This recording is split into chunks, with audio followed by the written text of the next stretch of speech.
Oke, baik, terima kasih Pak. Di sini saya menjelaskan kembali ringkesan buku ke-8 tentang The Independence of the New Media. Terlebih dahulu saya memperkenalkan nama. Nama saya Antonius Neno, NIM 1803030013, semester 6 dan kelas A. Seperti yang sudah diringkas bahwa media berita sejak tahun 1987, surat kabar harian Prancis mengajukan pertanyaan tersebut setiap tahun melalui survei yang dilakukan oleh kantor. Dan hasilnya serupa meskipun sedikit berbeda. Kurang dari separuh orang yang survei menganggap bahwa suatu yang benar-benar terjadi atau hampir terjadi yang diberikan oleh media. Kesalahan terletak pada media itu sendiri, karena sebagian besar responden percaya bahwa jurnalis menjadi sasaran tekanan dari orang kaya dan berkuasa. Oleh karena itu, tidak heran menemukan media baru untuk melawan kepercayaan ini. Menekankan di samping garis editorial mereka yang unik, komitmen mereka yang harus, keputusan mereka yang mengandalkan langganan daripada iklan, dan hubungan yang lebih nyaman dengan para pembaca.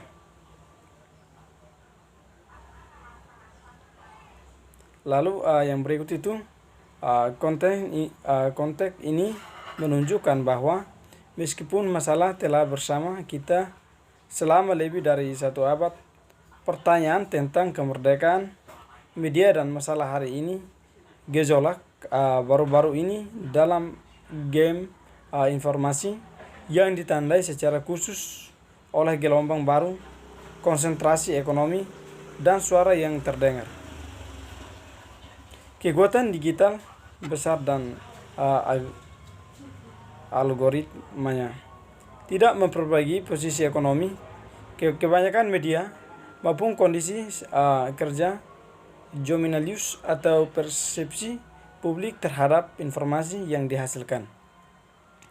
Sebaliknya, sejak kritik pembenaran yang telah dilontarkan di media dalam beberapa dekade baru diperparah oleh yang semakin ganas oleh warga yang marah, industrialis dan pejabat literalis, bahkan ke tingkat pemerintahan tinggi. Namun demokrasi tidak bisa bergantung dengan media bebas kita. Lalu yang berikut itu tentang perkembangan dan tantangan. Untuk memulai bagian ini, yang melihat bagaimana pertumbuhan baru-baru ini menggaris bawah keperhatian tentang secara media berita didanai dan sedih atas perubahan besar musik sumber daya keuangan yang dapat dilihat dan media online di Prancis. Di banyak negara, pers di Prancis sebagian besar dibayar melalui dua pelengkap. Di situ sisi publikasi dijual pembaca, sementara di sini lain halaman pemasaran dijual ke hektar. Sudah mulai berlaku secara online, menjadi undang-undang bahwa pada saat yang sama, bagaimanapun mengurangi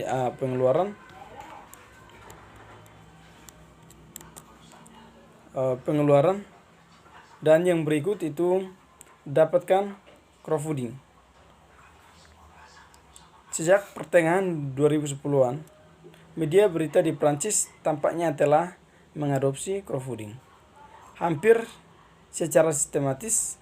Apakah mereka meluncurkan judul media baru, mencoba untuk mengatasi kesulitan keuangan media, diversifikasi penawaran media, atau mencari aliran pendapatan yang luar biasa? Para pelukis media semakin berakhir kebijaksanaan kerumunan. Studi yang dipresentasikan di sini oleh kebijaksanaan kerumunan,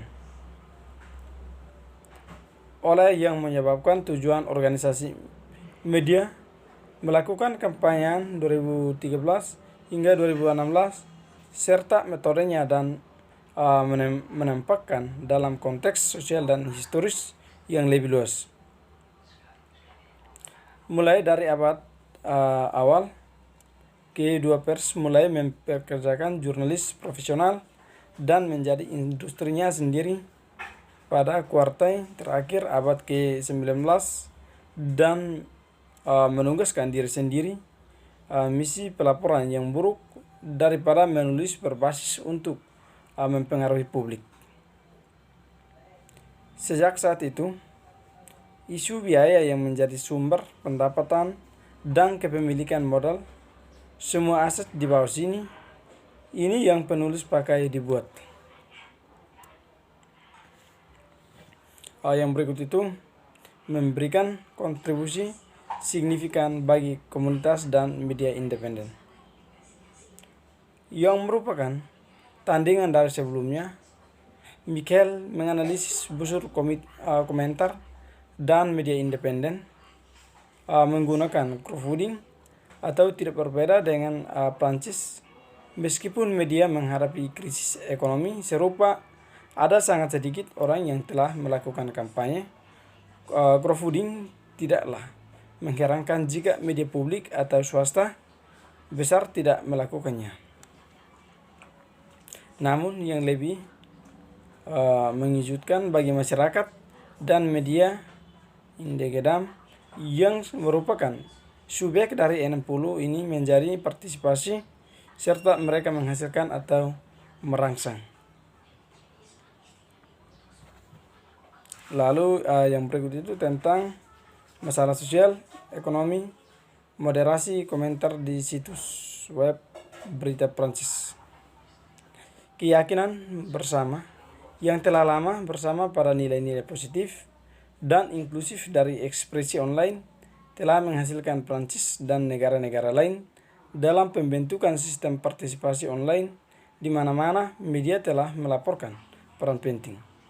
Banyak dari sistem ini, seperti ruang komentar pada artikel, pembuatan formulir blog, oleh surat kabar harian, regional dan nasional, dan bahkan pengembangan baris editorial yang memperhitungkan opini membaca tersebut untuk waktu yang lama terbatas pada E3 ke bagian editor pers cetak agar terlihat online dalam semua keragaman, namun dibutuhkan tangan lainnya yang tak terlihat agar ini bisa terjadi.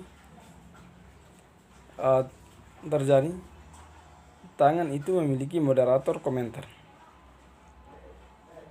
Terbebani dengan cepat oleh cakupan pemerintahan dan sumber daya yang diperlukan untuk melakukannya.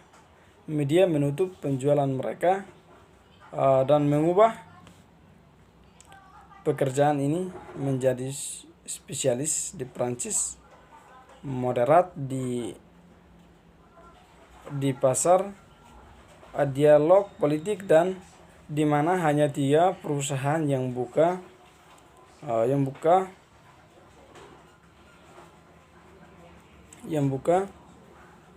perusahaan yang tampaknya menawarkan layanan kualitas terbaik yang tidak lepas pantai bisnisnya. Semua moderator yang bekerja yang tidak lepas pantai bisnisnya, semua moderator bekerja di Prancis, yang berarti mereka lebih tahu tentang konteks budaya dan masalah terkini dan memiliki kondisi kerja yang lebih baik. Beberapa bulan setelah serangan teroris di Paris pada 13 November 2015 yang mengakibatkan 130 kematian, para peneliti mengumpulkan data mereka dalam tahap. Mereka melakukan wawancara semi terstruktur dengan karyawan dari berbagai tingkatan hierarki, dari moderator hingga CEO. Mungkin hanya ini saja, Pak. Kurang dan lebihnya saya kembalikan. Sekian dan terima kasih.